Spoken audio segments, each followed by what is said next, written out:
സ്വതന്ത്ര തൊഴിലാളി union STU സംസ്ഥാന സമ്മേളനം ജനുവരി 31 മുതൽ ഫെബ്രുവരി 2 വരെ കോഴിക്കോട് കടപ്പുറത്ത് നടക്കും. പോരാട്ടം മുന്നേറ്റം അതിജീവനം എന്ന പ്രമേയത്തിൽ KM സീതി സാഹിബ് നഗറിൽ നടക്കുന്ന സമ്മേളനത്തിൽ തൊഴിലാളികളുടെ അവകാശങ്ങളെക്കുറിച്ചുള്ള വിഷയങ്ങൾ ചർച്ചയാകും.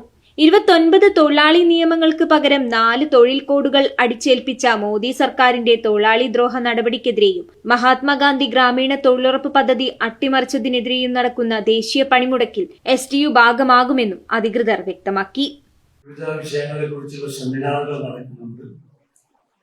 കേന്ദ്ര ഗവൺമെന്റിന്റെയും സംസ്ഥാന ഗവൺമെന്റിന്റെയും ഒക്കെ വികലമായ നയങ്ങൾ കാരണം തൊഴിലാളി വർഗവും തൊഴിലാളി സമൂഹവും അനുഭവിക്കുന്ന വളരെ വലിയ യാതനകൾ രാജ്യം സ്വതന്ത്രമായതിനു ശേഷം തൊഴിലാളികൾക്ക് ഇവിടെ അനുവദിക്കപ്പെട്ട ഒരുപാട് അവകാശങ്ങളും ആനുകൂല്യങ്ങളും ഒക്കെ ഉണ്ടായി.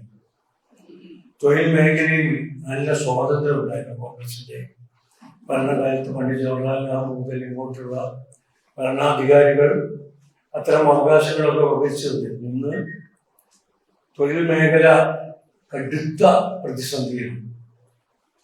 തൊഴിലാളി സ്ഥിരം തൊഴിൽ എന്നൊരു സംജ്ഞ തന്നെ രാജ്യത്ത് ഇല്ലാതായ ഒരവസ്ഥയാണ്. ഏത് മുതലാളിക്കും എപ്പോഴും താൽക്കാലിക തൊഴിലാളികളെ വെക്കാമെന്നും അദ്ദേഹത്തിന് തോന്നുമ്പോൾ അവരൊക്കെ പിരിച്ചുവിടാമെന്നുമുള്ള സാഹചര്യം സ്വാതന്ത്ര്യം കോർപ്പറേറ്റുകൾ അടക്കമുള്ള മുതലാളി വിഭാഗത്തിന് നൽകിയിരിക്കുന്ന ഒരു കാലഘട്ടത്തിലാണ്.